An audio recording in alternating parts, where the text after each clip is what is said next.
ധനവാൻ സ്വർഗരാജ്യത്തിൽ കിടക്കുന്നത് ഏറെ കഷ്ടമാണ്. അതിന്റെ കാരണമെന്ന് പറയുന്നത് ധനം തന്നെയാണ്. ധനം മനുഷ്യന്റെ മൂല്യങ്ങളെ എല്ലാം തച്ചുടയ്ക്കും.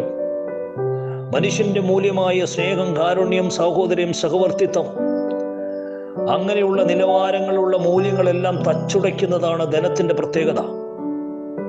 ധനം മനുഷ്യനുമായി ഇണചേരുവാൻ ആഗ്രഹിക്കത്തില്ല. സ്നേഹത്തോട് അനുകമ്പയായി നിൽക്കുവാൻ ധനത്തിന് ഒരിക്കലും സാധിക്കത്തില്ല. അതുകൊണ്ട് തന്നെ ധനം കടന്നു വരുമ്പോൾ ഒരു മനുഷ്യനിൽ അഹങ്കാരം വളർച്ചപ്പെടും. അതോടൊപ്പം തന്നെ അഹന്തയും ആഡംബരം കടന്നു വരും. അതുകൊണ്ട് ഒരു മനുഷ്യൻ ഇല്ലാതെയായി തീരും. ഇത് ധനത്തിന്റെ ഒരു പ്രത്യേകത. എന്നാൽ ധനത്തെ ഒരു മനുഷ്യൻ കീഴ്പ്പെടുത്താൻ ശ്രമിച്ചാൽ തീർച്ചയായും ആ മനുഷ്യൻ വിജയിക്കപ്പെടും.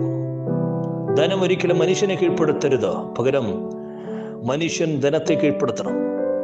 നിന്നെ പോലെ തന്നെ നിന്റെ അയൽക്കാരനെ സ്നേഹിക്കുക എന്ന ക്രിസ്തുവചനത്തെ അടിസ്ഥാനപ്പെടുത്തി ധനം ഉപയോഗിക്കപ്പെടുന്നുവെങ്കിൽ തീർച്ചയായും നീ ഒരു മഹൽ വ്യക്തിയായി തീരും.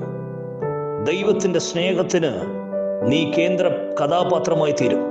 അതുകൊണ്ട് ധനത്തെ മൂല്യതയോടുകൂടി ഉപയോഗിക്കാൻ പഠിക്കുക. ദൈവസ്നേഹം നിന്നിൽ കടന്നു വരുമാറാകട്ടെ.